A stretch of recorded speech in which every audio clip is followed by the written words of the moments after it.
Hello, everyone. Welcome back to another special episode of Council of the Whills. As everyone knows, yesterday the Last Jedi trailer just dropped. Um, Currently, Jen is unable to join us, but right now you have myself and Amber, and we're going to discuss our first initial reactions to the trailer, what we thought was going to happen, what actually happened, and just the general shit show of this trailer and getting tickets. So, let's get this party going. So, how did you see the trailer, Amber? And like, what time? And was it crazy? And did you watch it during the game, or did you just wait for it to drop online? I watched it during the game. It was kind of a long day for me because I had work and then a doctor's appointment, and then I went out to eat with my family. And so I was like falling asleep at the dinner table, and I'm just like, I don't know how I'm going to stay awake for this trailer. Um, but somehow I soldiered through, and I was watching the game anyway because I play fantasy football, and I had like two Minnesota players on my team to figure out if I was going to win, which I did. So yay. So I was watching the game anyway, and I was getting so mad because they were like calling timeouts like at the very end of the half, which they do because they're trying to score because they lose possession at the end of the half. So, they're trying to really draw out their drives. But they kept calling timeouts, and at one point I turned to my dad and I'm like, God damn it, just end the half already. And he started laughing because he's like, don't you care about the football too? And I'm like, not right now. I ended up recording a reaction video of myself watching the trailer, but yeah, I saw it live on TV as it was happening, and like just seconds before I watched the trailer, I had bought my tickets to see The Last Jedi on Friday afternoon. Awesome. Did you have a hard time getting How tickets? did your experience? No, I because there's only one movie theater in my town, it was just really easy to go to the Cinemark website and buy my ticket. Gotcha. Lucky. It was a pain in the butt. So I go to school all day on Mondays. It's my long day, but I get most of it done, so I don't have to worry about school for the rest of the week. And I knew it was going to happen. Like, yeah, I live on the East Coast, so I knew that kickoff was at 8:30, and I was going to be in class until 10. So I'm sitting there in class trying to time everything because I'm like, okay, as soon as the trailer drops, I need to get tickets. I can watch the trailer at home. That's cool, but I got to get tickets as soon as it drops. And so I'm just kind of hanging there. I'm like refreshing Fandango on my laptop, kind of listening to my teacher, trying to make it seem like I'm not, you know, ignoring her, even though I was kind of ignoring her.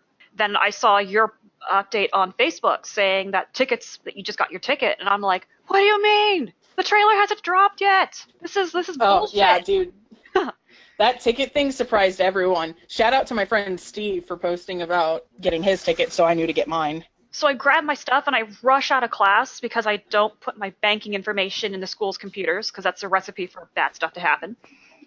And so I'm outside in the lobby area on my laptop going, "Don't crash, Fandango! Don't crash!"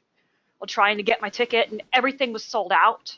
I have to go to the not the big IMAX theater, but one of the smaller. It's a decent theater, you know what I mean, but it's not like the big uber ultra 35 millimeter IMAX 3D sexiness that I was hoping.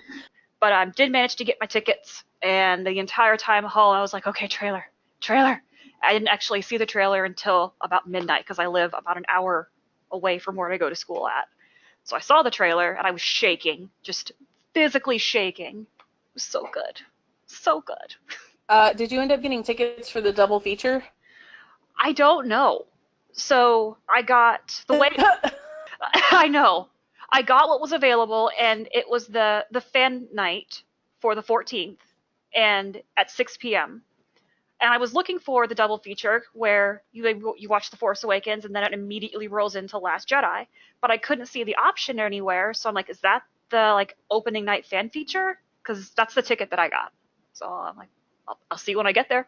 It was crazy. So like, I asked AMC the day before they went on sale, like the big AMC theater here that I wanted to go to, and they're like, yeah, we really don't know. We don't know. Sorry. Wow. I'm like, you're helpful. You're very helpful. So yeah, for this initial reaction. Amber and I are going to go through and kind of go like shot by shot because the trailer was a good bit longer than I thought it was going to be. I thought it was going to be like a minute, minute and a half to go with the minimal marketing for the rest of the movie. But it gave us a whole lot more than that.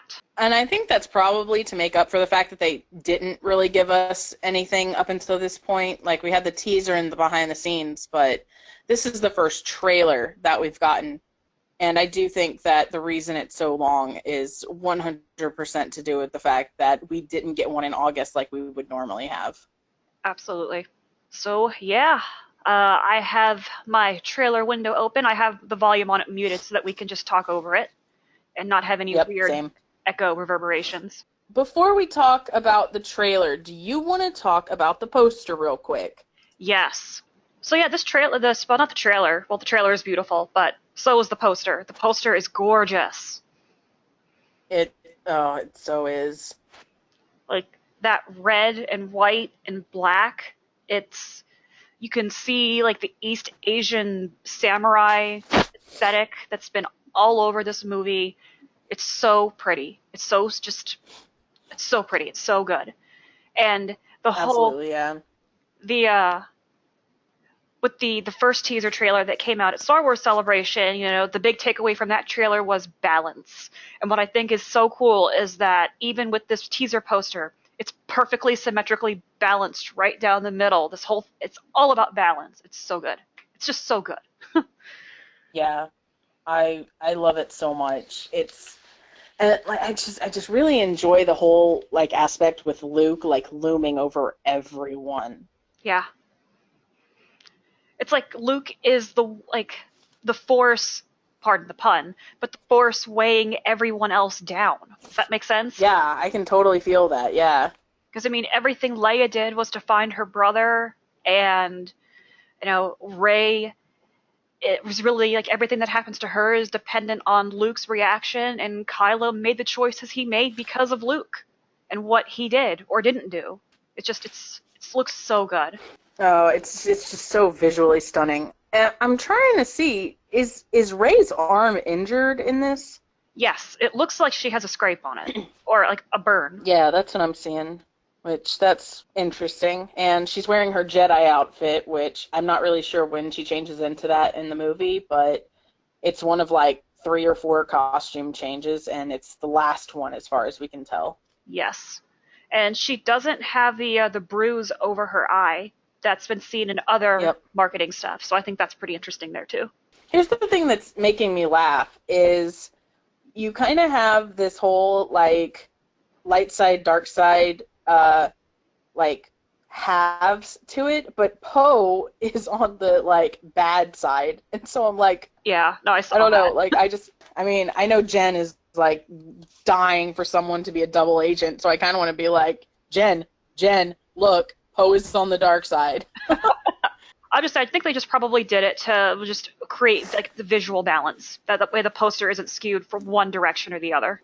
But yeah, it's okay. For one thing, there are no porgs on this thing, and that upsets me. But we do get BB9E. I know. He's so cute. I love Baby 9E. Rose is so much smaller than I thought she'd be on here. Like, she's smaller than Hux. And Yeah. like Donal has already said that his role in this movie is minuscule. And so for her to be smaller than Hux on this poster is concerning, especially because, like, not to spoil the trailer for anyone who hasn't seen it, but Rose isn't in it. Yeah. I'm not sure. But to be fair, none of the new characters are. No, she's the only new character. Laura Dern isn't on it, and neither is Benicio del Toro. Yeah, like Rose is the only like newbie. I mean, besides BB9E, but She's right next to Finn, so probably my best educated guess would be to emphasize that she's with Finn and that she's going to be Finn's love interest, companion, whatever you want to call okay. But what I really love is that all the information we've actually gotten about Finn and Rose's dynamic is that Finn is now like he doesn't have anything to fight for because Rey is gone, and so he's like wanting to run away, like to the Outer Rim planets and stuff like that. And Rose basically is there to encourage him to be the hero everyone thinks he is. And so the visual that I'm getting from this poster is that she's the angel on his shoulder. I never even thought of that before. That's actually So I really enjoy that. that's really cute. I never thought of that before. Oh, I've always just actually liked the pun on her name because she's a maintenance worker with Rosie to the Riveter, and they called her Rose. That was what I really liked about her. It's because she rose from humble beginnings to become a hero. Aw, I'm gonna be so sad if she I don't, becomes a double agent in the movie. I'm just gonna be sad if she has been hyped up as this major character and she's just not. Yeah, Like, I really don't want a Rose switcheroo like we had with, like, Jedi Finn. yeah, but yeah, I love this poster. I can't wait. I hope we get a copy of it. Because I think if you bought tickets through either AMC or Fandango for the fan event, I think you're getting a copy of the poster. That's what I think. Each venue is doing different fan events, and each one has its own shtick. But I think that's what Fandango's doing. Probably going to go sit at an Alamo Draft House. They create a menu based on one of the movies that's out. Like, when we went to Alamo a couple weeks ago, there was a Kingsman menu. Hmm. And so I would love to see them do a Star Wars menu. Oh, that would be awesome. The problem is I'm like 9,000% convinced they would change their buffalo wings to pork wings, and I just can't. Oh, you can't eat the porgs. Oh, I heard that Chewie is gonna try to eat a porg. And then he befriends them. Yeah, it's so cute. But I guess on that note, because I just want to talk about the scene in the trailer with Chewie and the porg. Is that is that really all we got to say about the official poster? I guess the one last thing I would like to note about the poster is that one of the things I felt very strongly about in The Force Awakens was that Rey and Kylo Ren were kind of on parallel journeys. Hmm. And in the poster, their lightsabers are aligned parallel to each other. Yes.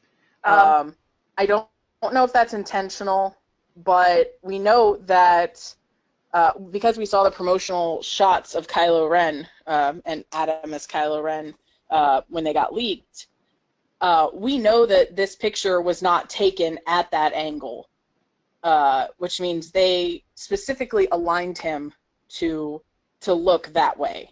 Yeah. Because this is the picture where he was like hunched over, where everybody was making fun of him. Yeah. Because I can tell because of the way his hair is. And I'm so proud of myself because I was totally right. When I saw those promotional photos and everybody was making fun of him for being stooped over like that, I'm like, they're giving his hair a windblown effect without using wind. It's a more controlled way to do a windblown effect. They'll probably align him standing up with this. And damn it, that's right. I was right. Oh, that's awesome. I But would yeah, never have known that. But yeah, so the fact that they specifically rotated that picture to where his lightsaber is parallel to Rey's for the most part is interesting to me. Hmm.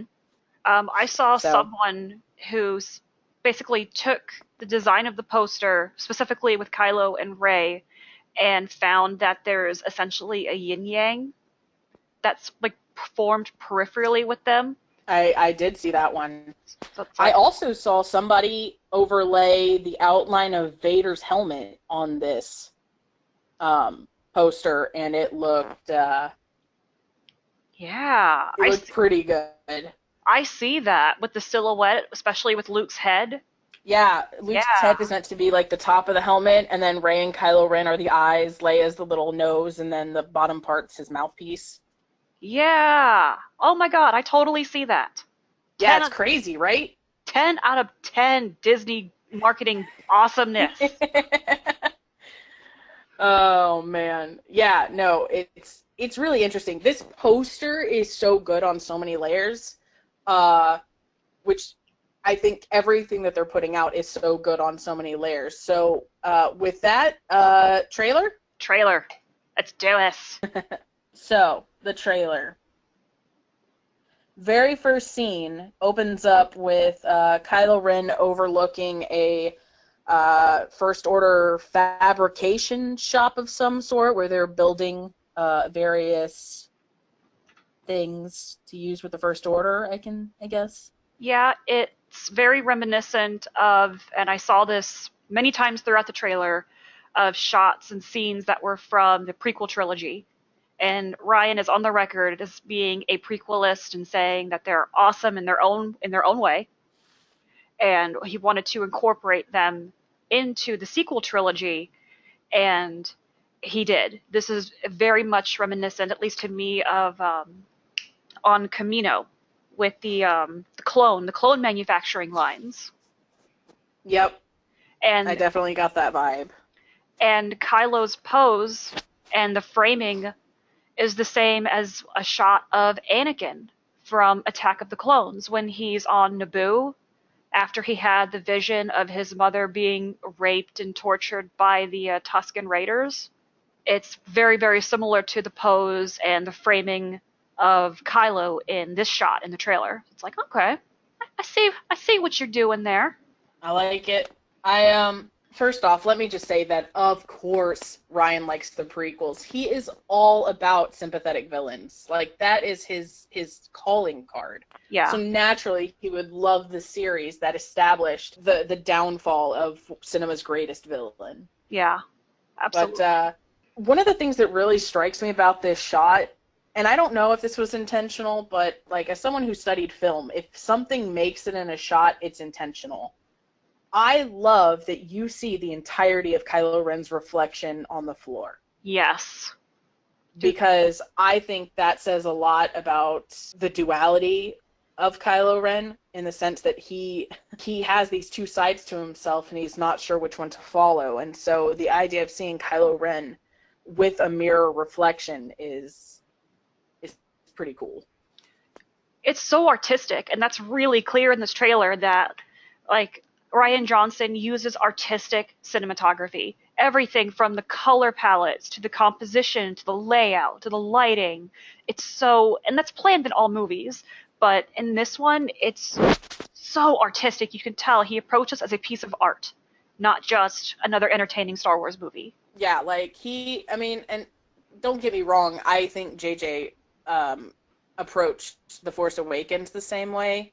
I don't necessarily think the same could be said for the original trilogy. I think that was very much a story based film Hmm. um, where, you know, you get parallels and stuff like that, but when you really get down to the filmmaking of it, it really is about the story. Whereas the sequel trilogy and the prequels, to some extent, you get a lot more visual symbolism and stuff like that. Like, so yeah, in cinema, there's this concept called mise en scene, and it basically means like the literal translation is like placing on stage or something like that.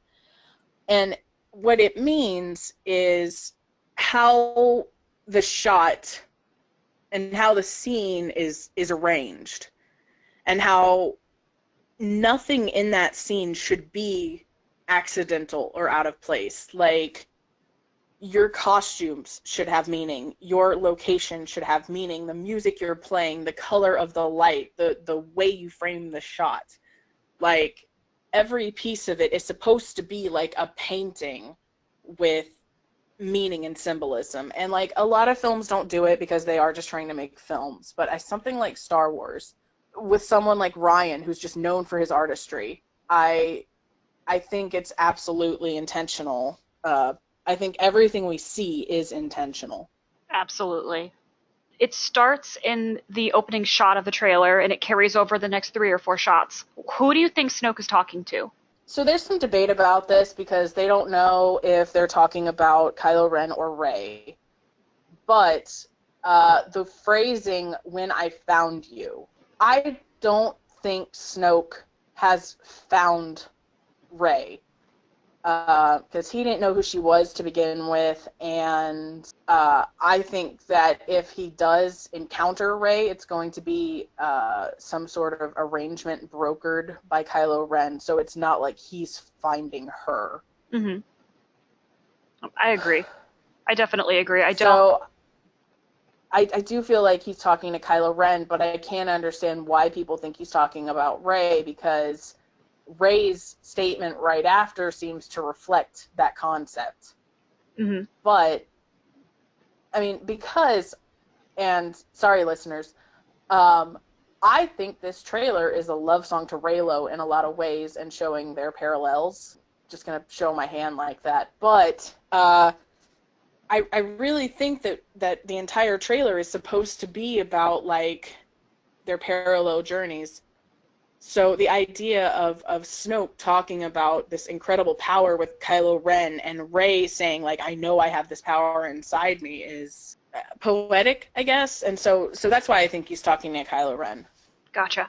I agree. I just wanted to know what your opinions on it were because I've seen a lot of debate. People going, no, it's he's talking to Rey because we don't know who Rey's parents are. What if Snoke created Rey or found Rey, and that's why she was hidden away on Jakku was to get her away from Snoke?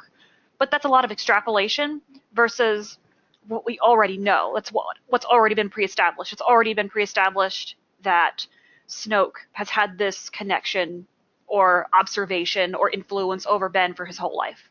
You know what I mean? Yeah, and I also think the idea that he had some hand in creating Rey kind of breaks the canon of The Force Awakens when he's just like, what's the scavenger resisted you?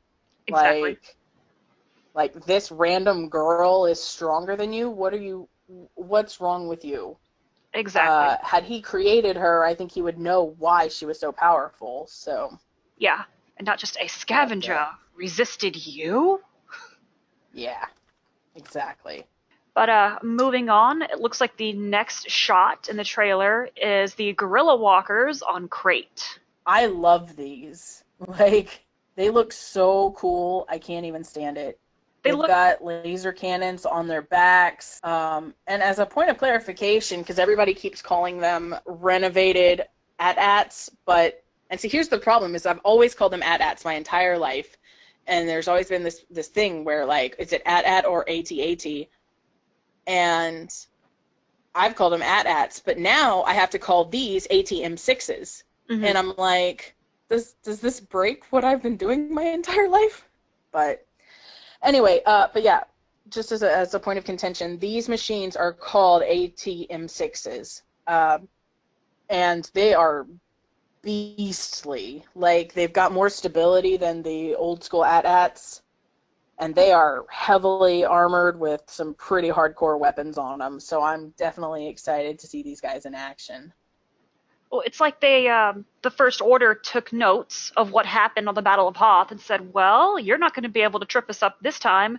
Try this. It's so good. It's like this battle on Crate and during the last act of the movie, or at least what we think is going to be the last act of the movie, it's going to be so epic in scale and scope. It's just, wow. I'm not so sure that Crate is the end of the movie anymore. I was really convinced about it at one point, and now I'm just not sure. Gotcha. One thing I do like about this is that looks like Kylo Ren's command shuttle. I saw that. Yeah. But I'm wondering if like Hux is using the command shuttle now and Kylo's in his modified TIE. It wouldn't His what, TIE silencer? Yeah, his tie silencer. It wouldn't surprise me because like the silencer was made for him. I mean, there's a lot of like Carillion influence on it because that's what he grew up with on the Falcon. I love the way their feet kind of stomp and knock up that red dust. It's yeah, like it feels real. It's not like this, pretty environment. I mean, it is pretty, but it feels there's dust, there's dirt. You know what I mean? As these huge, I don't want to say robot. What's the word? Constructs? It's probably a better word for it. Yeah, Are vehicles. vehicles, but like they're screwing up the terrain, they're messing things up because I mean they're big and they're heavy and you see that. It looks so good. And I think one of the things I really enjoy is we see the X-wings and no, what are they? Y-wings, yeah. Like we see ships, we see the vehicle, we see all kinds of things just tearing up the surface of Crate. Hmm. And it goes from this like nice, like pure sort of white environment to something scarred and red, and I'm just like, symbolism. I know, so much visual symbolism. It makes me so happy. Yeah. It's But just, yeah, no, I'm excited to see these monsters in action. It's gonna be awesome. oh yeah, they are going to fuck some shit up. Feel free to bleep that out if you want to. Never. Yeah. The next shot is from above, and you see Kylo, and he's leading, looks like stormtroopers, modified Looks stormtroopers. like flame troopers. Yes, flame troopers. I'm like, they're not snow troopers. You're right, they're flame troopers. But this scene is a another like one-to-one comparison from Anakin in Revenge of the Sith. When Anakin is leading the clone troopers into the Jedi Temple, I believe, on Coruscant. It's the from the Yeah, shot from the exact same downward angle of shit's going down. It's so good, and it still has the red, black, and white color schemes because underneath the floor you see like the veining of this red. that's why I think this is Mustafar. I never thought of that. Gotcha. Yep. Yeah, Because I think we've been told that Mustafar is making an appearance, or have we just is that just something we've extrapolated ourselves? it's been from unconfirmed news sources. Ah, I think it was Star Wars Newsnet or Making Star Wars. I don't remember, but one of them reported that we're going to go to Mustafar, Tatooine, and Jakku in Episode 8. Whether it's in like a force back or a flashback or, you know what I mean, peripherally, yeah, but for sure. we're going to see them some way somehow in Episode 8. But yeah, that looks like. I mean, to me, it looks like dried up magma, and so I was thinking perhaps Mustafar. That would make sense. I don't know if he would bring in flame troopers into what was like basically his grandfather's haven, but who knows? Uh, yeah, I don't know. It. There could be a number of reasons that things are happening, but it could also be the mines of Crate, because we know that Crate was a mining planet. Yes. That red dust stuff is what they mined and whatnot. So it could easily be that, because I think the white that we see on Crate is snow, isn't it? And Uh, that's why it's able to. I would have to double check because Oh yeah, no, it's salt. My yeah, bad. It's yeah, white salt. it's salt flats because that this was filmed in the Bolivian salt flats, and I knew they filmed it on salt flats, but I didn't remember if the planet itself was salt or if it was snow. I was just going based on the ice fox for a second. Yeah, which I can't wait to see. Those ice foxes look so freaking cool. Dominated by large salt flats, the planet also features mountains, canyons, and deeply sunken waterways. Okay. Nice. So yeah, I mean, it could easily be crate as well, just maybe like an internal, like a mine of crate, perhaps. I could definitely see that. We'll find But out in 2 months. yeah, and at the very least, it looks natural, so I don't think this is like on a Star Destroyer or anything. Oh, yeah, no, this doesn't look like anything artificially created. Somebody suggested that this was Kylo Ren leading the Flame Troopers to Luke's temple, I don't. because we see that the temple is in flames, and so if he brought flame troopers to burn down the temple, that could be something. Yeah, Um, but I guess I would have to try to understand where Luke would have had the temple in that case. yeah. I'm not. And that's where the timing gets kind of strange because we see the temple on fire in the Last Jedi trailer, but it's referenced in the Force Awakens. It's that same shot from the Force Awakens, so it's part of the Force back. That it was Luke's, you know what I mean, academy or temple or whatever it actually was. Yeah, Or, but it's also been suggested that Kylo burns the Force tree on Ahch-To. So it's like, which is it? You know what I mean? Is it the Force back? Is it more information on the Force back, or is it him in present tense burning the tree on Ahch-To?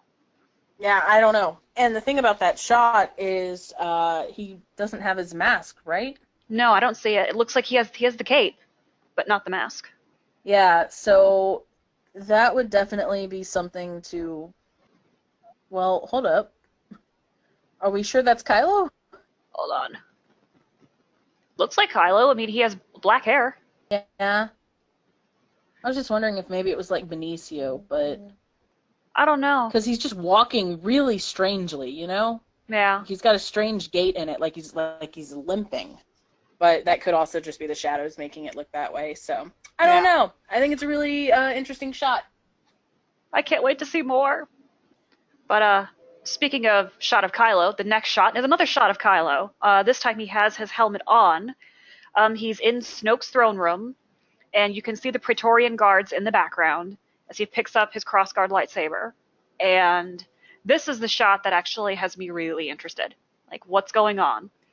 Because is it he failed after,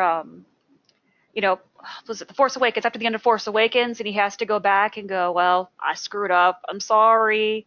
Or is this connected to the shot we see at the end of the trailer when Snoke has Rey? You know what I mean? I This is was I was wondering about that because so one of the things that we're seeing is we're getting a lot of shots that look like they could be a part of the same scene, but may not actually be. And so I'm wondering if the shot of Kylo's helmet, which leads into the shot of him picking up the saber, are two different scenes. that's what I would bet, to be honest, because Yeah, it like does. because I mean, sure, he probably. I mean, if anything, if this is like the very beginning of the movie, then it's him picking up his newly fixed lightsaber after Snoke gives it to him Yeah, because Rey destroyed his saber.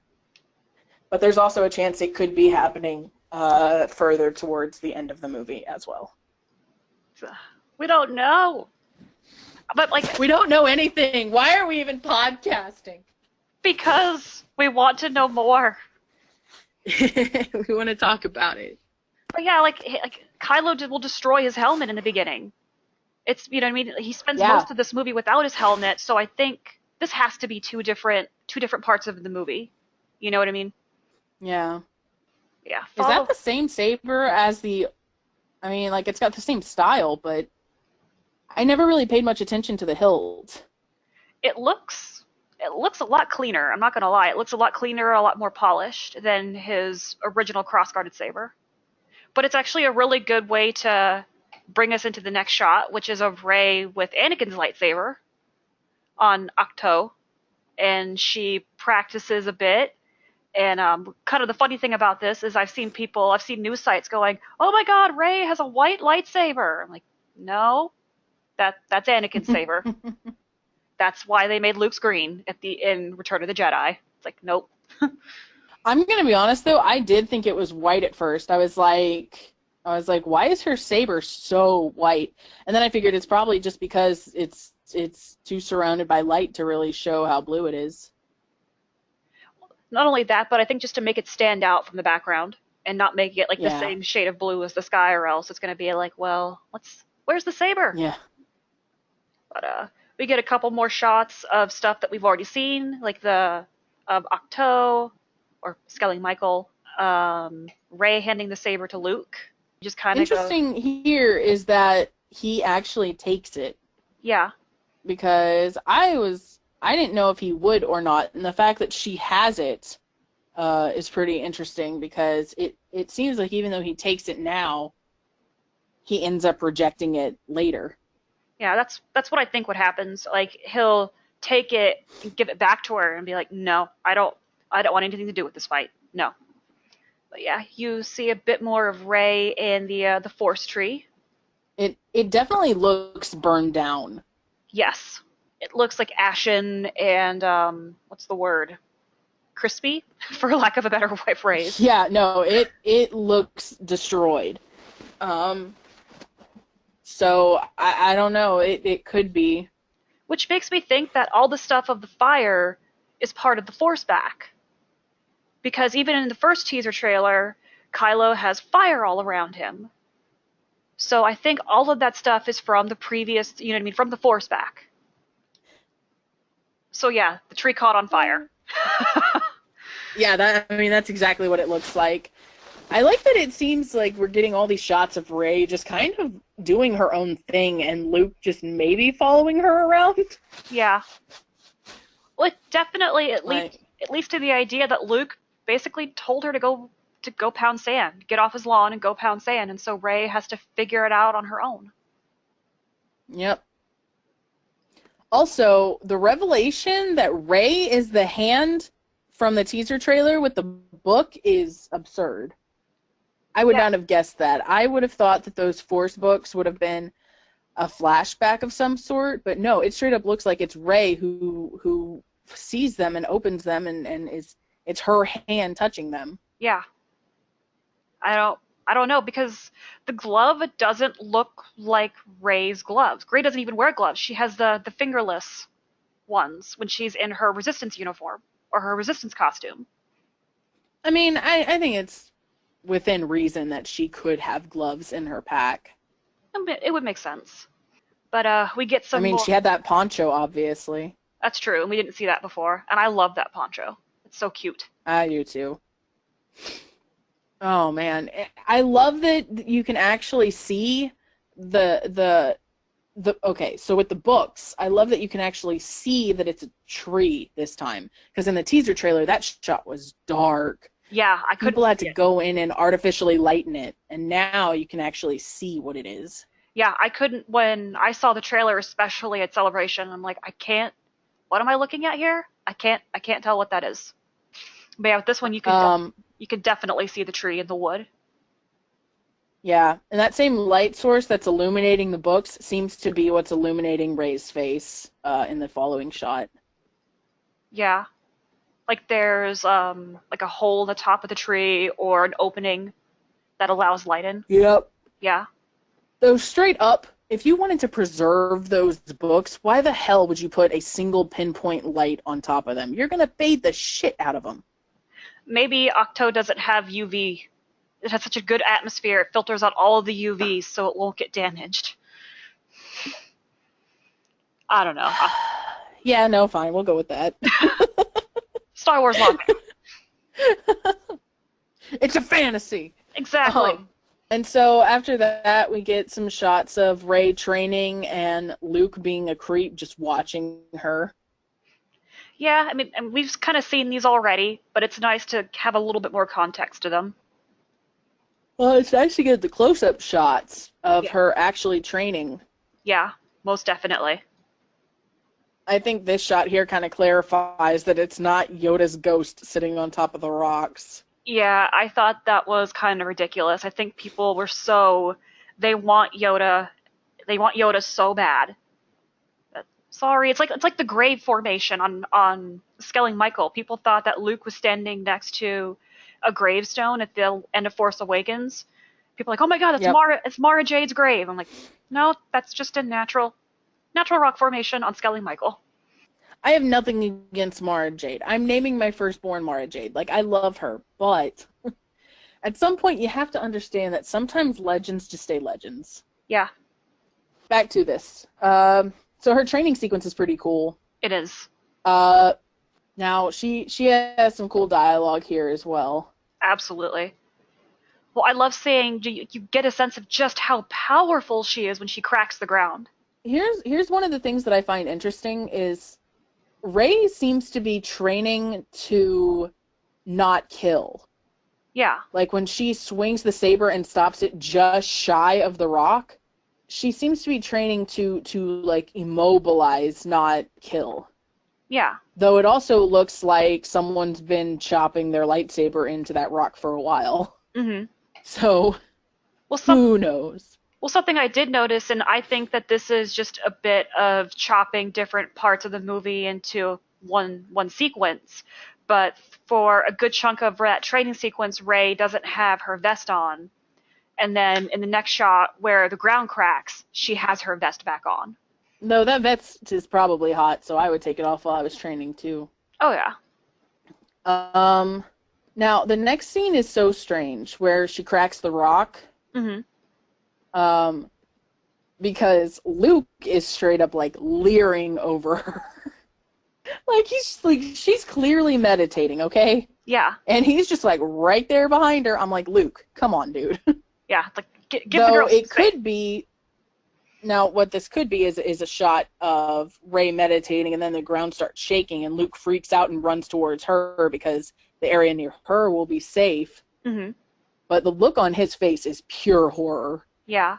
Well, it's like he's seen this before. I mean, he says that he's only seen power like this one time before, but it's like, he's like, not again. That's really what that face was to me. It's like he was like, I don't want to do this again. Not again. Well, yeah, I've only seen power like this once before.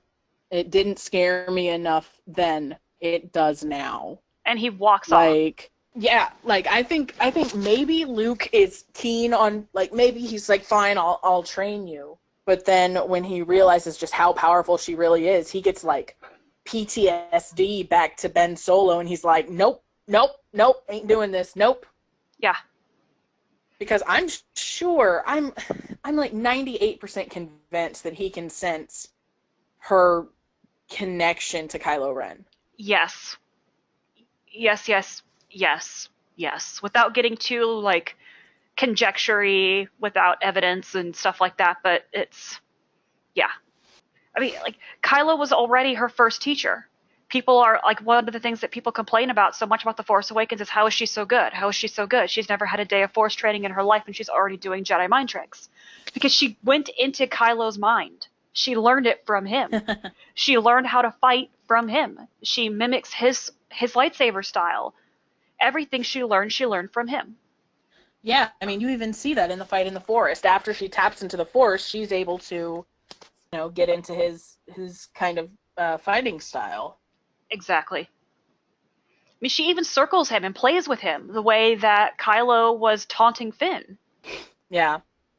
Which actually I think could be another reason why Luke just sees that and he's like, nope, nope, I'm out. Did this once, not doing it again. Yeah. And it's so funny because I feel like Luke has this whole like damned if you do, damned if you don't kind of mindset. Like, he did train Ben Solo and it backfired on him. Hmm. And now I think he also has this idea like, well, but if I don't train Rey, it could also backfire on me. Like he doesn't Yeah. he doesn't know what to do. And I think that's part of the reason why we see him kind of following her around while she's doing her weird training things. Hmm.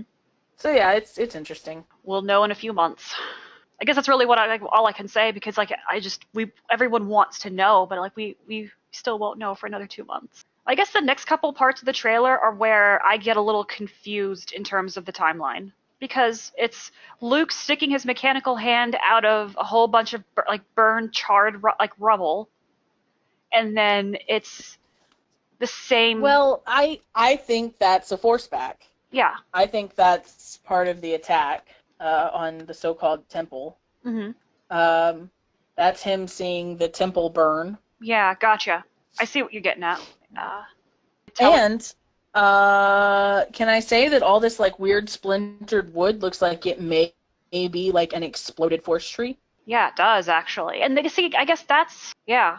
It's just confusing. The timeline to me is confusing, but I guess it's also because we read all the leaks that have come out, and all the leaks say there's going to be Kylo burning shit down on Octo. I mean, but are we totally sure that's a real thing, or could we just be making this up? Like, or at least not making it up, but The leak could be fake. yeah, there we go. That's what Yeah. I was trying to say. I just couldn't get that out. Oh, it's perfectly. I mean, I always approach all leaks that they're bogus until there's evidence to back it up. I mean, yeah, this entire sequence, because it's okay. So Luke is saying, I've seen raw power like this once before, and it looks like a flashback to Kylo Ren destroying everything. And then he says, it scares me now. And that looks, and then Rey's like hanging off this rock sort of thing, looking all forlorn like. And so I'm assuming that's the rock she was meditating on. And then he's like, nope, screw this. And she's like, but wait. And she's just kind of like, okay, now what do I do? And I think that would really play into Rey feeling abandoned. But like Oh, absolutely. yeah, what the EW, the Entertainment Weekly article said, that Luke rejects Rey. It's flat out said in that Luke tells her to go away, that he doesn't want anything to do with it. and it plays into Rey feeling abandoned. I can imagine that for a second he's sitting there maybe trying to train her. I bet, oh my God, his words from the trailer, reach out. What do you see? Light, darkness, balance. That's gotta be from that scene where she's meditating. Yeah, but I'm not convinced Luke says that from the teaser. I'm not convinced he says that in the final movie. I think that was added just for the celebration teaser. See, the thing is but I'm sure he has to say something because he's like guiding her to meditation. I don't know, like what if she picked up how to meditate out of Kylo's head? I mean, maybe. Kylo doesn't really strike me as the meditating type, but Oh, like maybe he would like to talk to Vader. that's true. That's more like praying than meditating, though. True. I don't know. Um, yeah, I don't know, but I mean, I think there's got to be because normally when they have misleading lines, they just come in and have Mark read something. They would have had to have Mark and Daisy come in to read something, and like, while it's not impossible that they did that, I think it's just easier to rip the dialogue from somewhere else. That's true. Fair enough. So I that's the impression that I'm getting, that that's the dialogue from when she's meditating. Maybe when she's like a balance, everything cracks. And he's like, nope, I'm out. Yeah, it's like And that probably happens early on, and so she just kind of has to do her own thing from that point forward, and she's like, damn it, yeah, I was so close. that would make sense. Well, then she had to deal with the fact that her hero rejected her. You know, not only did her family reject her, her hero rejected her. Yeah, for sure. Like, here's one of the greatest heroes in the galaxy basically saying, I want nothing to do with you. Yeah. But speaking of another one of Luke's pupils, the next shot is of Kylo's mask, and when he goes postal and breaks the mask, which explains how Kylo's mask is broken and all jacked up from the first teaser trailer. He breaks it himself. But yeah, man, this scene of Kylo just looking at the helmet like he has no love for it whatsoever and smashing it is so it's so intense, man. I love intense Kylo Ren. That's like my favorite version of Kylo Ren. Yes. And I think this is early on in the film because his scar isn't healed. He has like that mesh on his cheek. Yeah, the back to Band-Aid. Yeah. So I can't help but wonder if like Snoke chastised him for losing to Rey and he's just losing it. You know what I mean? Yeah. I love that little back to Band-Aid. Like, it honestly makes me so happy. But the question is he has the scar above his eye that doesn't seem to be too bad. Mm-hmm. Do you think that just healed a little bit faster because it was smaller? Possibly. Like, well, didn't Pablo say at that Chilean Comic Con thing a few months ago that Hux didn't really put Kylo in a back to tank in a timely manner? He just kind of threw him in there when it was convenient. Yeah. So that would explain I'm why. just going to fangirl for half a second because I just freeze framed on his lips and, oh, man. That's okay.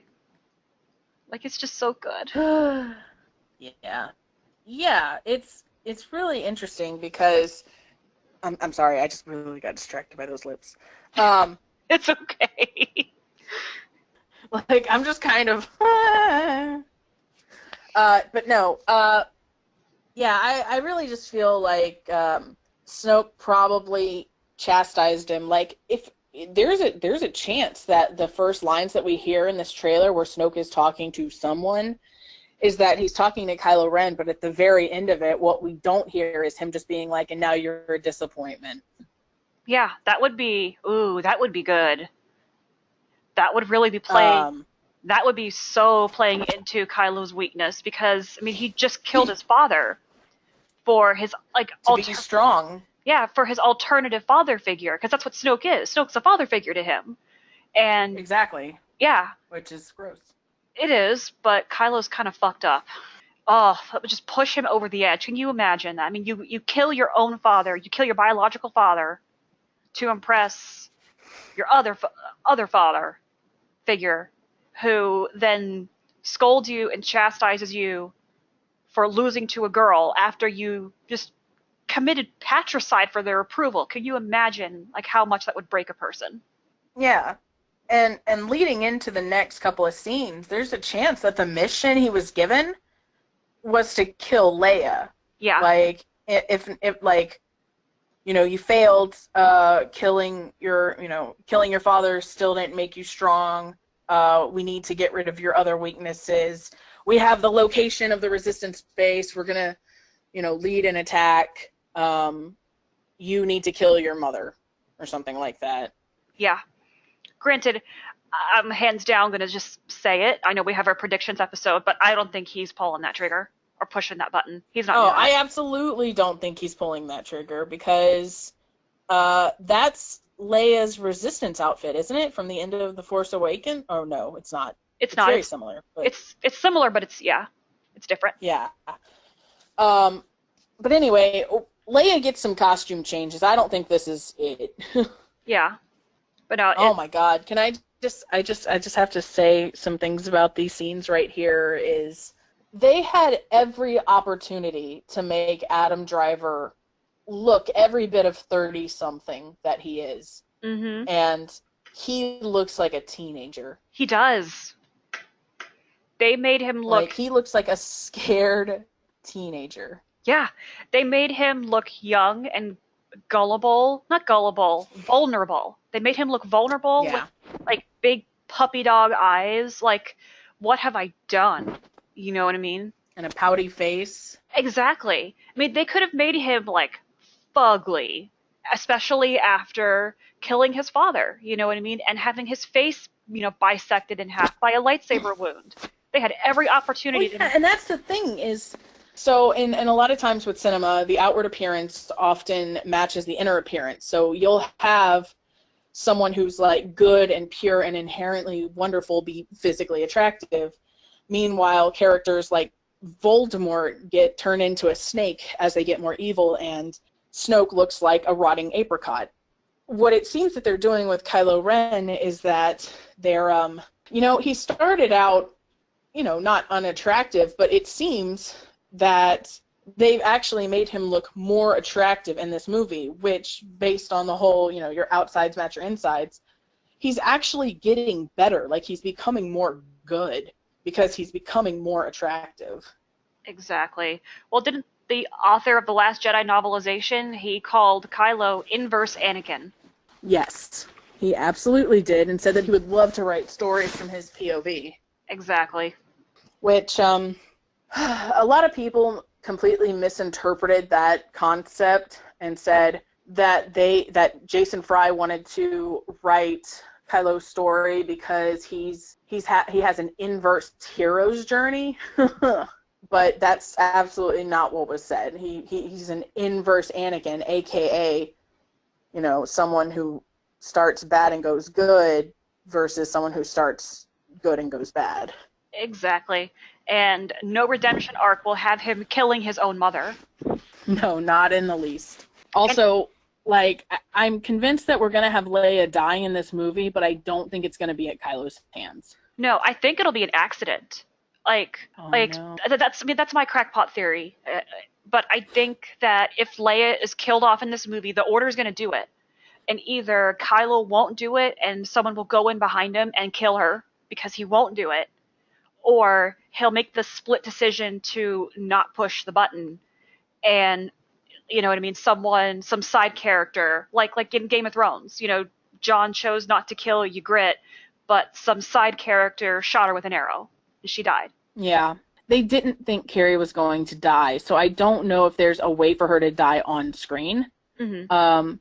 Because they wouldn't have filmed something like that. But can I just say that, like, God, this entire sequence is so, because Kylo Ren is a hell of a pilot. He really did his dad's genes in that regard. Yes. Like, he's sitting here, like, just spinning around, shooting up things, like, no big deal. But I love this little sequence between, like, Leia and Kylo Ren, where, like, it seems like Leia senses him and, like, projects herself to him, and he immediately feels it, and he just halts. Yeah. It's going to be And so I think she can. I'm gonna cry. Oh, so am I. It's gonna be so heart wrenching. Like, because she is there and she knows that her son is out there and he has the flight deck or the cockpit or, whatever the technical term for it is, but he has it targeted because you see it on his ship. He has it targeted. And Yep. she is just, you know, or, yeah. It wouldn't surprise me if she is just saying, I love you or I miss you. And he stops. You know what I mean? Realize that that's his mother. That's, you know what I mean? He might have had a strained relationship with Han, but it's been set up that Leia and Ben did not have that bad of a relationship. You know what I mean? There was tension, but there Yeah. wasn't that hostility because at least Leia had the Force. So Leia had something in common with Ben. They could at least share that Yeah. while Han was just flying and smuggling and kind of living on the seat of his pants. Adam is so talented. Like, I can't get over it because this is just a clip from a trailer, and I can see him, like, just going through an entire range of emotions. Yeah, Like, he's about to cry here in his silencer, and I'm just, like, so emotional watching it. yeah, it's just so good. Like you could see him tearing up, you can see his eye twitching, you can see the You conflict. can see him shaking. Yeah, It's so good. It's so good. I'm just, oh, I need this damn movie. I know. Well, like you even get like how perfectly he was cast with Carrie and Han as like to be the kid of Leia and Han. Because I mean they have the Yeah. same face shape, they have the same eye shape. From that angle, it looks like they have the same nose, even though when you look at Carrie Fisher and Adam Driver, you know what I mean, it looks different. But in those shots they make them look like mother and son. And it I really mean, just they almost have the exact same eyes. exactly. And it's Like just and they really focus on their eyes, and it's just, oh my, because when they switch shots, their eyes are in pretty much the exact same spot. yeah, it's just like hitting you over the head like this is his mother. He like and that's her son. Yeah. He ain't pulling the trigger. He's not, no, not at all. Yeah. He's not. This Christmas, you Exactly. get a gift of this amazing movie. I I know. tweeted Ryan Johnson and I was like, Ryan Craig Johnson, how dare you give me this ambrosia of a movie Did he when there's res- still so much time left? No, there was a lot of people tweeting him last night. Moving on.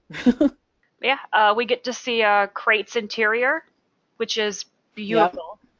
Like Yeah. stunning. I don't know if any of our wonderful listeners have been to Carlsbad Caverns out of New Mexico, but that's what it looks like, and that's what it reminds me of. It's so stunningly beautiful. And I love that the Falcon is here.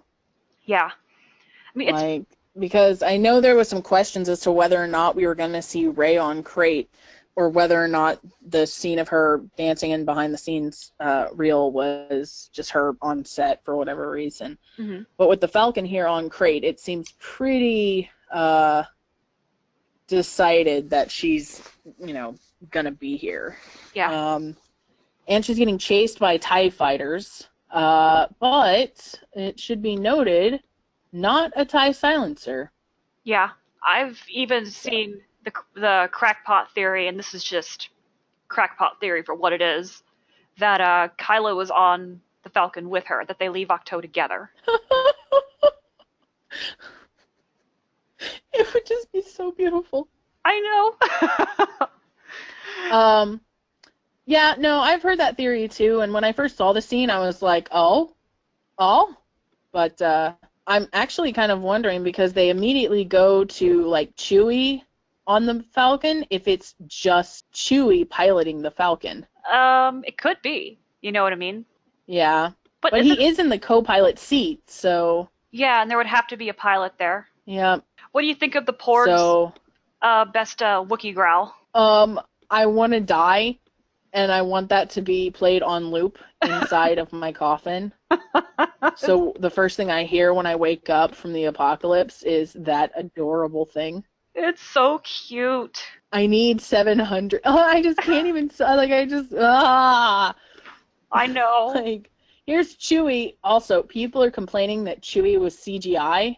What? Yeah, No. they were saying that his shot looks totally CGI'd, but I think that's silly because It's I right. don't think he looks CGI at all, No, it's right next to the character that is basically CGI. and you can tell the difference. Yeah, Chewie's. Not that badly, but Yeah. I mean, man, Chewie needs to brush his damn teeth. I know. That is some pretty significant plaque buildup, Chewbacca. I don't know. Do Wookiees pull the arms out of the dentist socket to try to work on their teeth? Yikes! Hope not. Imagine giving a Wookiee a shot of Novocaine. Okay, now here it comes. They can't roll their tongues, so they can't actually communicate. That would be awesome. Oh my god. So this new kid who's playing Chewbacca, what's his name? Like Jonas or something like that? Yeah, something like that. He has this like really seductive head tilt while he's in the Chewbacca costume. And it upsets me every single time because I'm like, he looks like he wants to fuck everything. I know. Oh my Oh god. my god. I want that porg. I can't even stand it. It's so fucking cute. Yeah, I Do you know. think the porgs, because the porgs have those big bug eyes, do you think they were based on Gary Fisher at all? Oh my god. Oh my god, my mind just got blown a little bit. Oh my god. Oh, Gary the Porg. That's gonna be my Porg's name. Gary the Porg. No, that's, well, shit. What do I do now? We can both have Gary the porg. They're cousins. It's fine. Exactly. But Oh. yeah, like when I see the porg like shouting, screaming, Mhm. like that's what I'm seeing. I'm seeing a goofy ass Boston Terrier. I definitely see that with little fangs. It's like Yeah. it's trying to be all tough and it's just cute. And I don't know if you've ever been around a Boston Terrier that's trying to shout, but Mhm. it sounds just like that. Really? Yeah, Oh. I love me some damn porgs. These space fights look like they're going to be incredible. I know. We see Poe Dameron finally. Yes. More like Poe Dameron. I know, 'cause he is like, damn son. What the fuck is this that they have like, I can't tell because it doesn't look like there's glass covering that window for a second, so I'm like, what the hell kind of spaceship is this? You just got these like open windows just running through space. Yeah, Who never. cares about the cold vacuum? Yeah, I was gonna say never mind But that. there's glass. Yeah.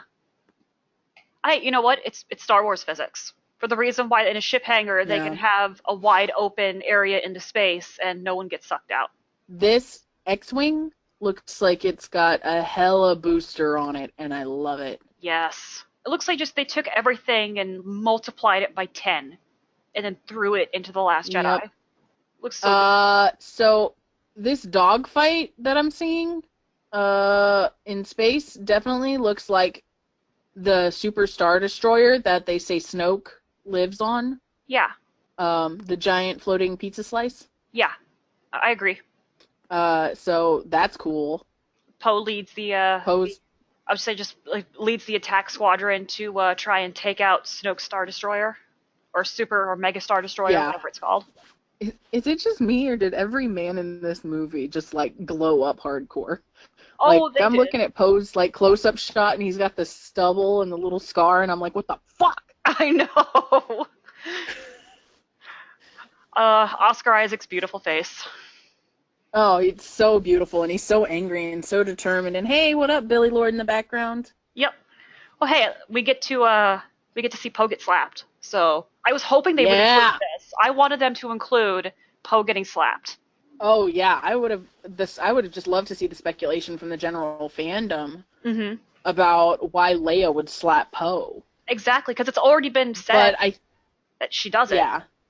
And I think that would confuse a lot of people because I feel like a lot of people don't really understand like a mother's love. Like even when your child does like horrible things, like you still love them and you just want them home, and Yeah. it's hard. And so like I'm sure Leia sits there and she's like, my son has done horrible things, but it's so hard for her because she's like, but he's my son and I love him. And Mm-hmm. I don't know. If Poe says a damn thing about Ben, I just feel like Leia's gonna lose it. Whack. Leia, They Leia, probably couldn't put that in the trailer because I'm sure people would assume that it's because he said some shit about Kylo Ren. And if they have Leia slapping him, then that would kind of spoil the fact that he's more than likely getting a redemption. that's true. That's true. Because, well, I'll get into that with a different scene. Okay. But yeah, I like that they gave us a little glance into the Resistance storyline here. Yep. With we've got the spark to light the fire to burn down the First Order, and then it immediately cuts to Phasma and Finn. I am so excited to see that. It looks so good. It looks so. Yeah, dude. Finn is a big deal, and it looks so good. I just love that literally everything around them because I can see some of the ATM-6s in the background. Mm-hmm. So this is obviously the factory thing that Kylo Ren was looking over earlier. Yeah. And it is in flames. Like, it is destroyed. Yeah. Definitely curious to know how that went down. Also, people were saying that Finn had a lightsaber again, and I'm like, no, that's the shock rod that he got his ass handed to with in The Force Awakens. Yeah, by a traitor. Traitor! Yeah. Yeah. I think it was Nines, but traitor. Yeah. But it was so Traitor. nice. I love that people actually gave him a designation like that. I know. Oh, so good. Became a meme. The meme that was never meant to be. Yeah. No, people make a meme out of anything. I'm waiting for when they were doing the mini trailers for the trailer. Like, Oh yeah. there's the one where Kylo Ren just like tightens his hand around his saber. I'm like, that's new Arthur meme. Mm-hmm. Oh, those stupid like trailer for the When trailer. you offer to train. Oh, I love those, dude. Oh, that pissed me off because they were playing them at school on the TV, and so I was just going around doing my thing, doing my work, and I hear the lightsaber sound, and I stop and I go, "Everyone, shut up!" I go to watch it, I'm like, "Oh, fucking assholes! Stupid marketing You thought department." they were just gonna like surprise you. Yeah. No. It was so cute because during the game they kept having a little BB-8 roll across the bottom, like to remind people to stick around for the trailer. And I'm like, stick around for the trailer? Dude, people are like trying to get through this game to get to the trailer. Yeah. Well, didn't the viewership just drop like a fucking just stone after the trailer after halftime? I haven't seen those numbers, so I can't verify that, but I wouldn't be surprised if that was the case. So the whole thing with Finn and Phasma, like, I'm so happy that they're fighting because I definitely feel like this whole time that Phasma has been Finn's antagonist. Mm-hmm. And so I'm really glad to see them fighting. The only thing is, I don't know. The thing is like, this is a really epic battle, and I really want Finn to win it, but if they continue Phasma on to the very last movie, I don't know that he can win this fight because that may have to be like a third movie. You know, I finally overtook you, Phasma. Well, I wonder if they could end it in a way that they did in The Force Awakens between Kylo and Rey, where they took the ending of that battle out of both of their hands, where there is no way they actually could finish it. Yeah, true. Like, maybe something happens where, you know, the place starts messing up, and so they get separated, and he's like, we'll finish this another time, Phasma. Exactly.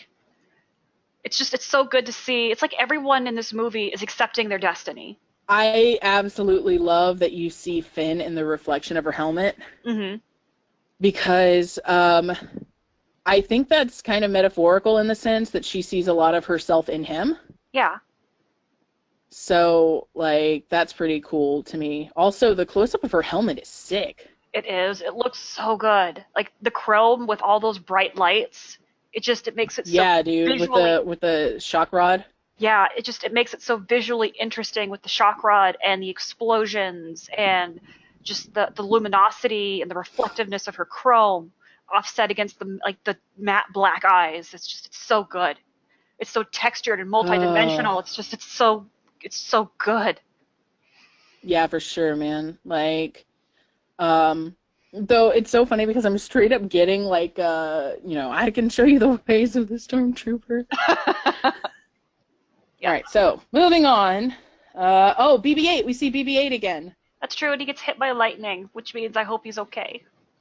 Yeah, I know. I'm so worried about him, poor baby. But that's interesting to me because I'm like, is he getting hit by lightning because the ship gets hit, or are there like electrical weapons in play here? I don't know. Because we see the shock rod. Yeah, there doesn't really seem to be enough information in that scene to tell us. Yeah, I think they were just like, oh, by the way, BB-8 exists. Yeah, everyone's favorite droid. Huh, says you. I'm more. BB-hate is where it's at. I'm kind of a K2 fan, but K2 Yeah, did. same. He lives on in my heart. Exactly. But yeah, we have Luke being Captain Obvious, going, it's not going to go the way you think. Rey's not my daughter. Exactly. What's interesting about what's interesting about that scene is that it's raining everywhere. It's definitely old Luke, but like his outfit seems strange. Like Hmm. I can't tell if I feel like it's. I just don't know if that's his like poncho Jedi thing or if this is another flashback. I think, I mean, there's no visual indicators to tell us this, but I think that this is when Kylo and Knights slash Praetorian Guard, whoever actually shows up on Octo, when they're there, and what I'm, and it's after their fight. You know what I mean? And Yeah, and I think he's saying it to either Rey or Kylo, and I can't figure out who, but it's in regards to a choice that they made. You know what I mean? Like Rey saying, because like the leaks that have come out like from making Star Wars saying that Rey doesn't want to kill Kylo, and that could be Luke's words of warning to her. This is not going to go the way you think, or yeah. maybe, that cliff scene happens and Kylo jumps in the water to save Rey, and and Luke's warning Kylo this, or warning Rey, just because he saved you doesn't mean it's going to go the way you think.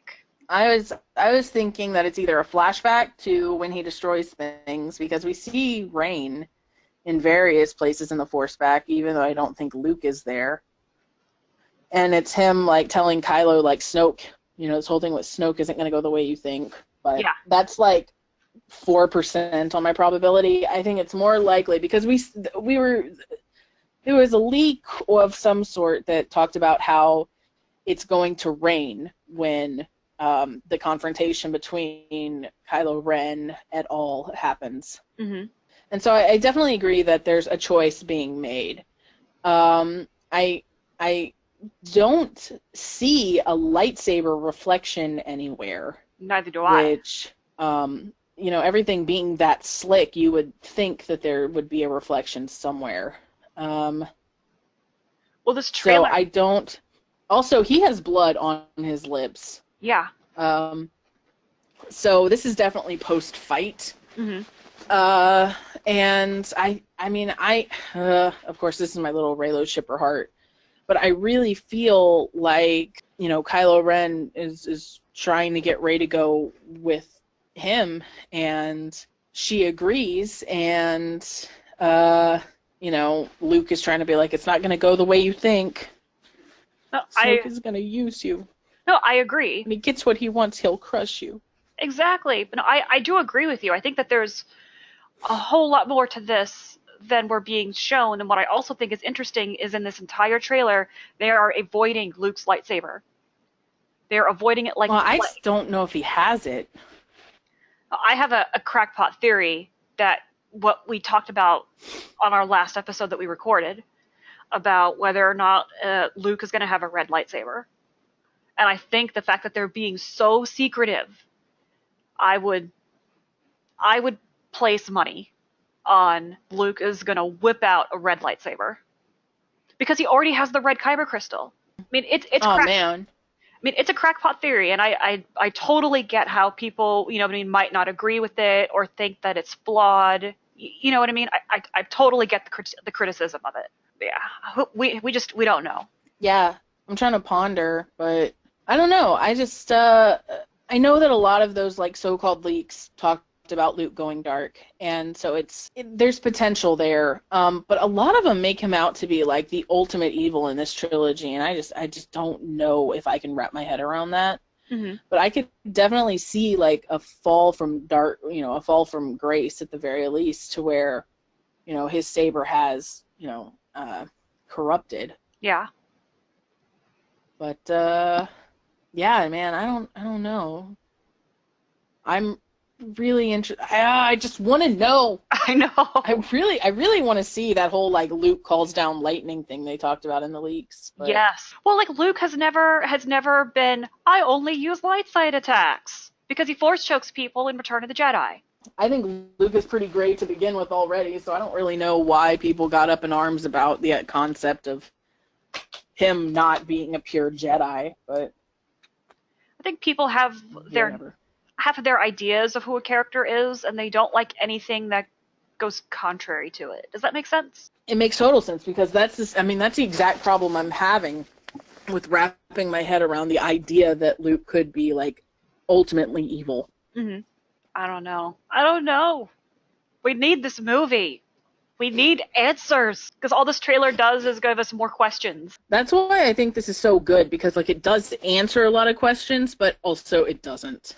Yeah, it answers things without actually answering anything. But yeah, we have a couple more shots of Luke and Rey in a cave. Wait, you're missing the space fox. Oh, I'm missing. Oh, the ice fox. It's so cute. I love them. I want all of them. I'm surprised they didn't get a Funko. We have this incredible shot of Leia on what is that? Is that crate? That's my guess is it would be great because I think with the Resistance plot line with Leia anyway, they're going to start off on Dakar, evacuate Dakar, and then relocate to Crate. And then oh my God, that high collared cloak of hers and her just turning away from it, like it's just so dramatic, and I love it so much. Oh, she's so. Oh, I'm gonna miss her so much. I know she's so beautiful. Like she's just so beautiful and regal, and like that's our princess, and that's how she'll be remembered. You know. Yeah. What a beauty. I What a know. beauty. I know. I'm gonna cry so hard in the theater. Yeah, same, like for sure.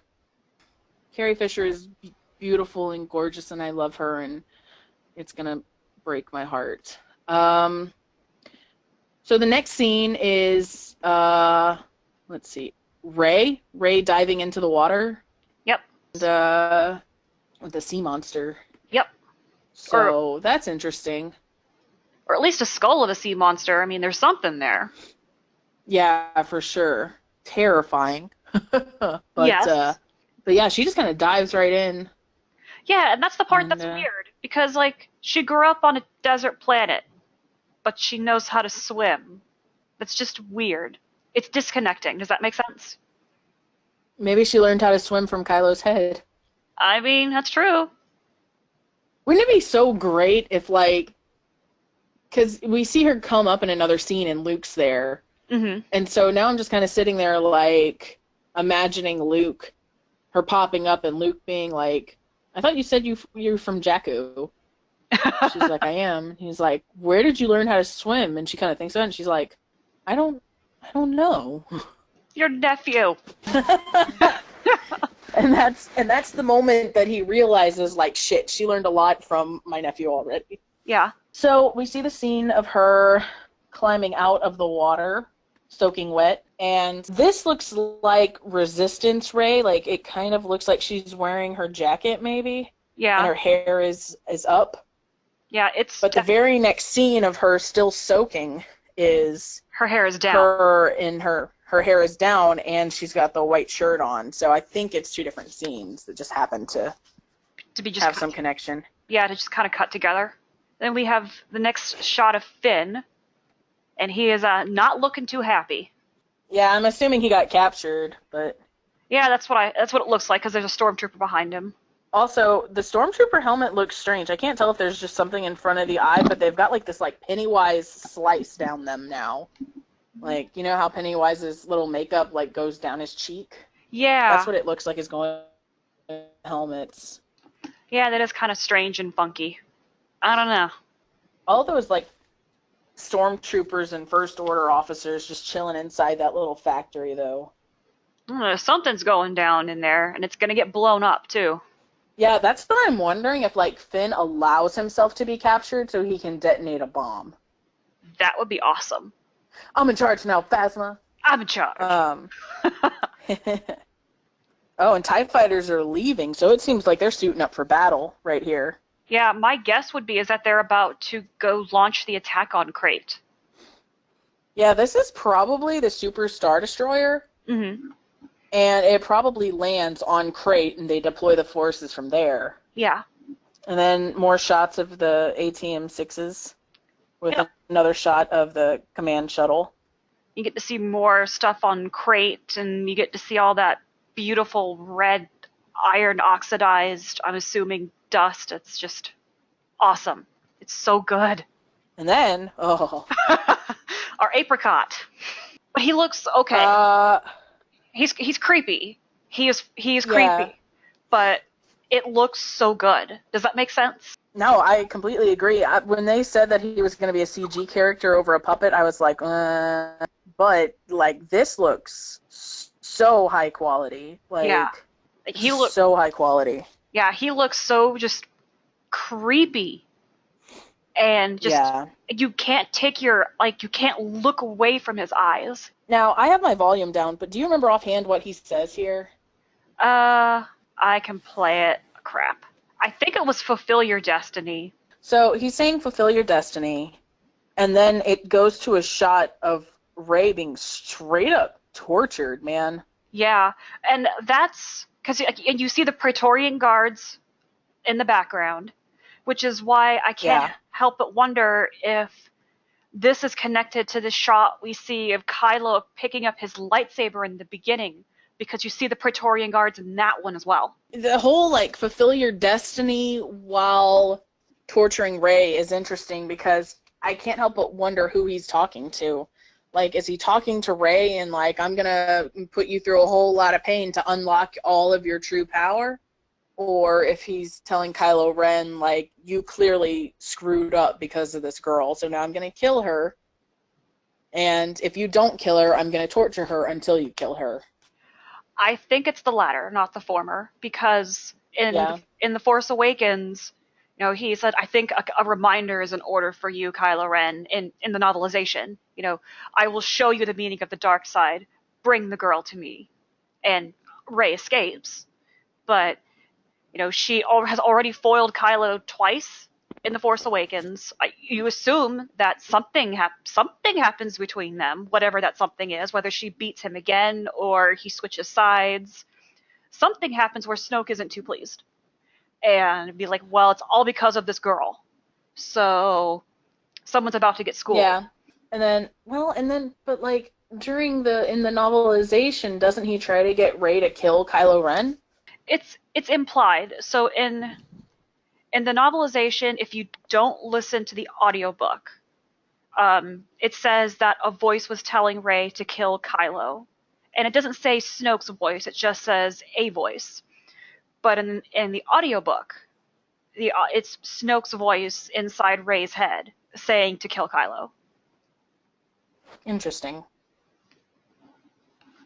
So I wonder if maybe that was a test for her. Like, had she gone ahead and killed Kylo Ren, he would have pursued her to be his whatever he is to Kylo at this point. He would have pursued her Yeah, instead. But since she hesitated and didn't go ahead and do that final blow and whatnot, he doesn't know if he can find the dark side in her to exploit. exactly. So that's why he's trying to draw the dark side into Kylo again. Yeah. I mean, that would definitely explain at least. Oh my god! If the scene of him picking up his lightsaber is with this scene instead, it could be one of those things where, like, your compassion has made you weak, so we have to, cut out the illness and whatnot.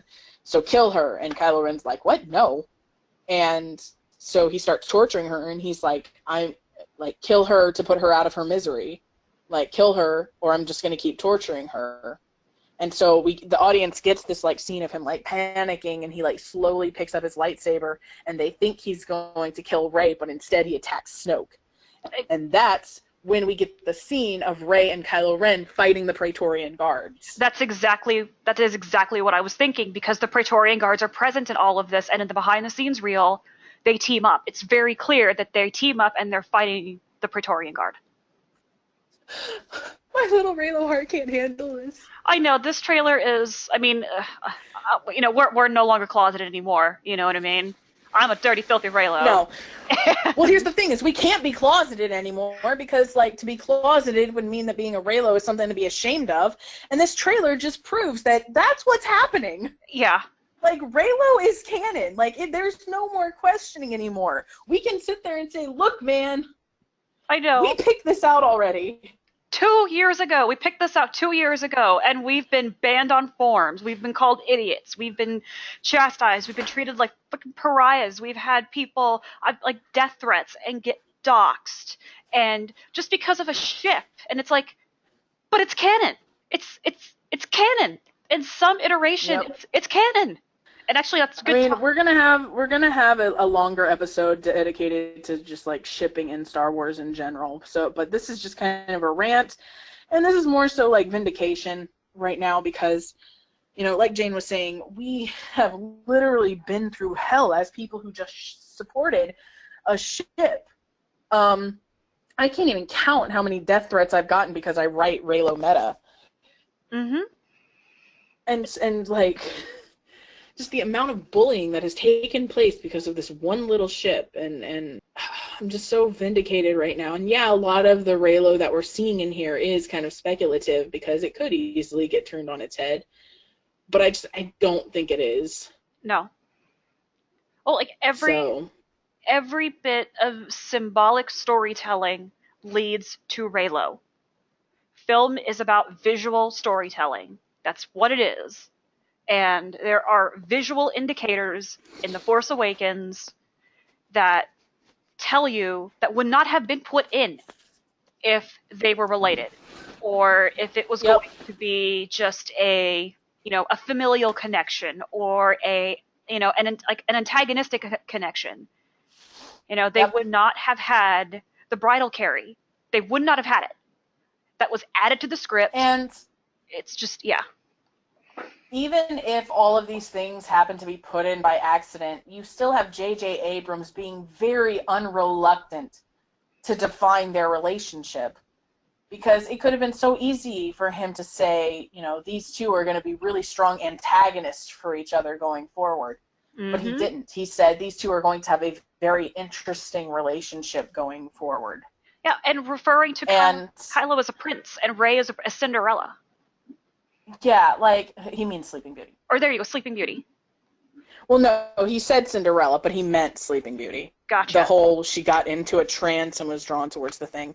But anyway, enough about Reylo and our justification, because like I said, we're going to be doing a shipping episode, and we will have a segment of Reylo within that.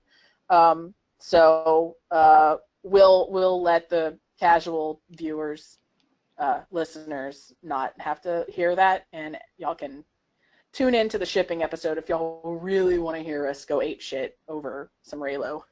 Well, it's kind of a good segment, though, because the last 2 shots of the trailer are the shots that the entire internet is freaking out over, and it's about Reylo. No, yeah, I guess it is kind of a good segue.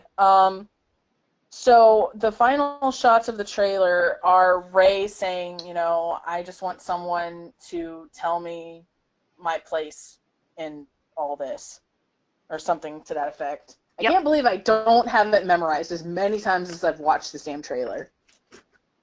But yeah, the last shot is Rey just saying, like, I want someone to find me a place to belong. Mm-hmm. And she's wearing her Resistance outfit, so clearly this scene is from earlier in the movie. Mm-hmm. And she's probably talking to Luke at this point. And it's probably the speech she gives that convinces him to try to train her. And I think it goes along with the words she was saying early in the trailer, like, you know, there's always been something inside of me, and now it's awake. I just need someone to tell me where my place in this world is. And so Luke's like, yeah, sure, I'll train you, and then he gets spooked and whatnot. And so I think this part of her scene is from earlier in the movie, but it cuts to Kylo Ren, surrounded in flames and whatnot, holding out his hand. And yes, mind blown.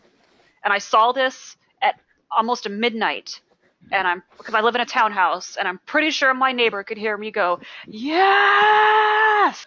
So yeah, obviously the scene is spliced together, so it's not necessarily him reaching out his hand in response to what she's saying, um, but it is an interesting juxtaposition of scenes at the very least. And I mentioned earlier on my Tumblr that if they weren't trying to, uh, like if this was meant to be misdirection, like if they were just trying to like placate the Reylo fans and give us this scene as like misdirection so they could turn it on their head later, it makes no sense for them to try to misdirect us towards Reylo. Yes. Because even if you were just trying to target one particular audience, like you're going to plant that seed in the heads of your casual audience.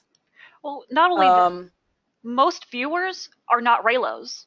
Most viewers believe that they're cousins or brother and sister. and, well, I mean, I wouldn't go that far. I think most people don't really have theories, they have assumptions, and so it doesn't really matter. Like, if they see that scene, and they'll probably go like, oh, I guess they aren't cousins, they're lovers, Hmm. or something like that. And the thing is I think most of the population who watches Star Wars isn't going to be like, oh my god, how can they be in love? Their cousins, and I think most of the and I don't know. I think most of the population won't care. They'll be like, "Oh, that's the story. I was wrong. No big deal." Hmm. Because they're not there to overanalyze and be right like, people who are crazy and do podcasts are. So, whatever happens, I think is going to be like them just kind of accepting things. And so I think it's a bad idea for them to try to misdirect towards Reylo if they're going to be revealed as cousins. Hmm. Um, or if they're going to be revealed as still enemies, Hmm. because it just, you're implanting ideas into your general public and then being like, no, just kidding, everything is exactly as you thought it was. That's boring, Yeah. and that's really bad marketing. So even if it is misdirection, I still think that he's reaching out his hand to Rey at some point. Yes.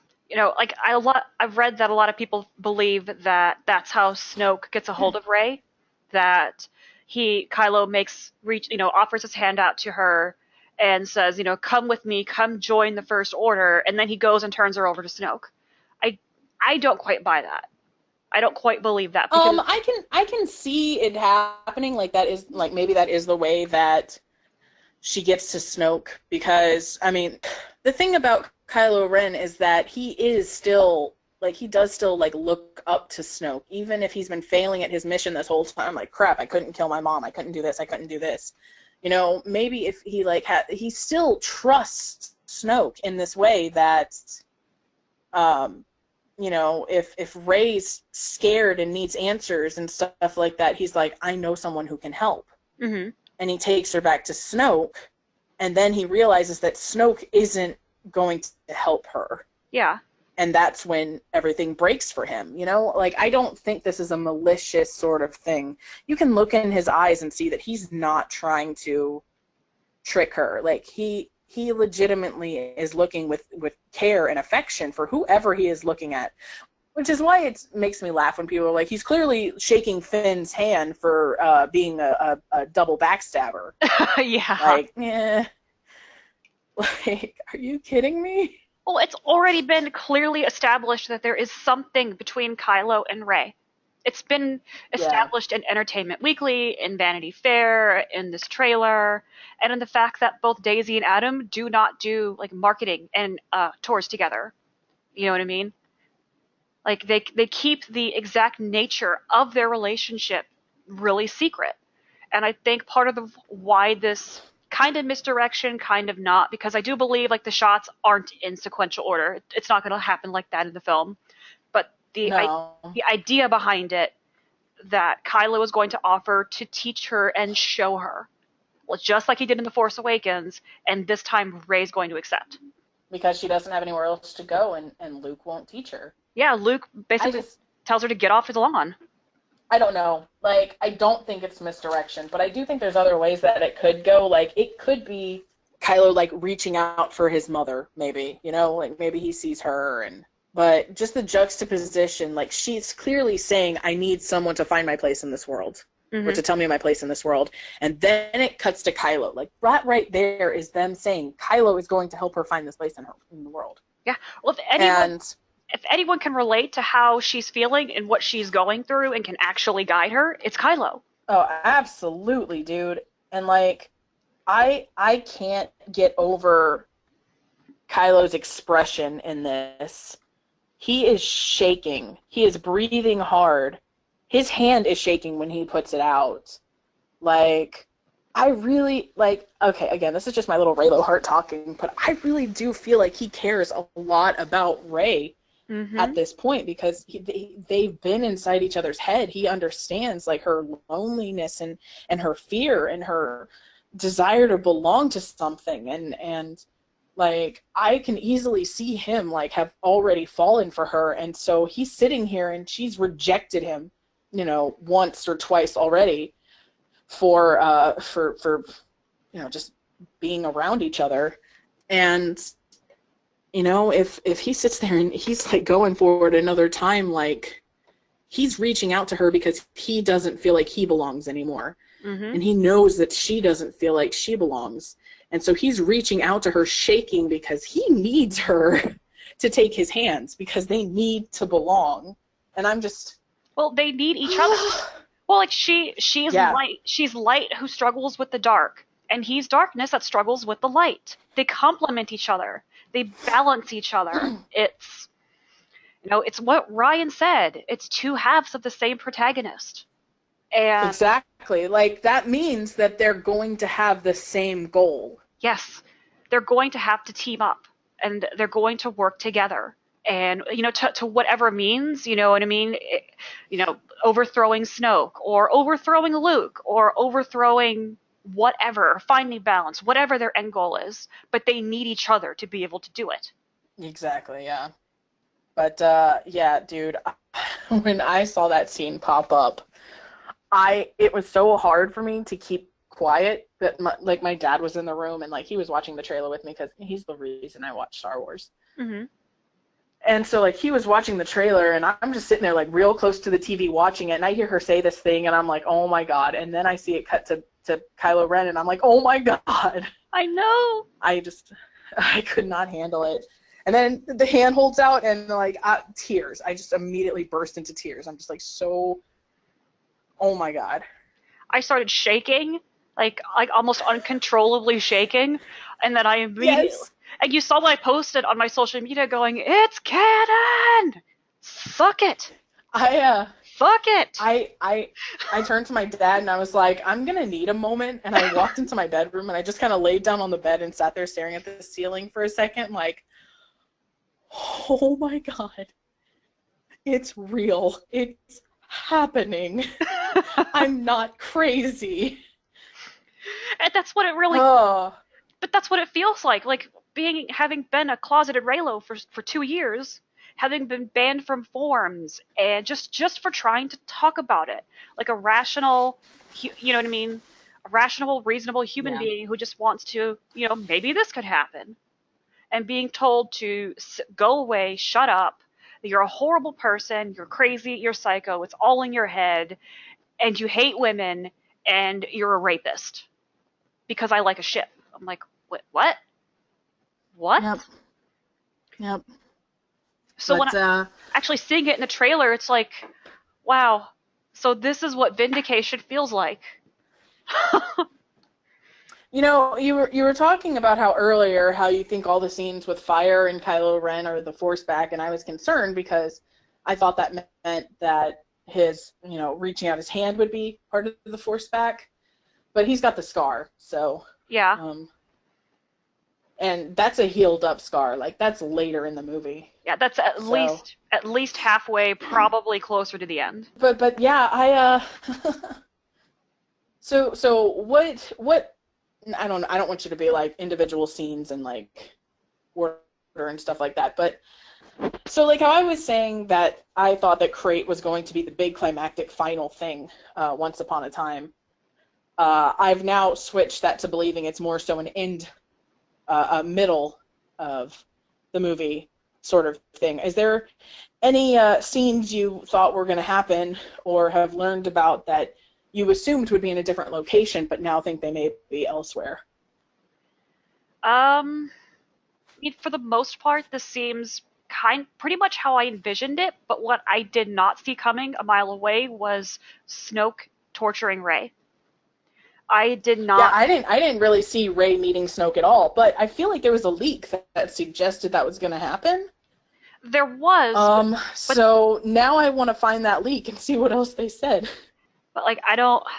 I didn't see. I thought that in only episode 8 it would be too soon, storytelling wise, to just rush into Rey meeting Snoke. Does that make sense? Uh, I don't know. She came very close to meeting him at the end of The Force Awakens, so I guess it's kind of like a delayed sort of thing from The Force Awakens, like how in Final Destination their death is just delayed. Yeah.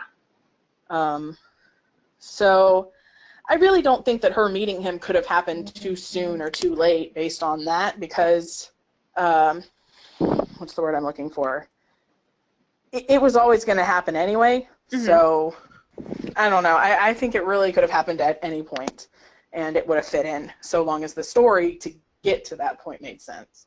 And that's what I was worried about. I didn't know if they could tell the story in a convincing enough way and not make it just seem rushed to just get Rey to this point of where she meets Snoke.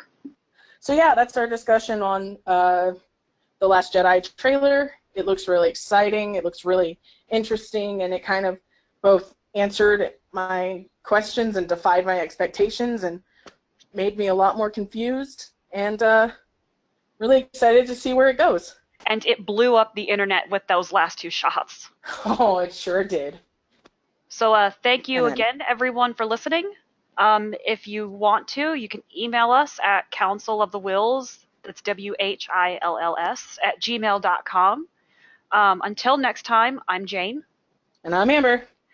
Jen should be back with us for the next episode. She is currently out of country. But until then, we hope to talk to you soon. Take care. Adios.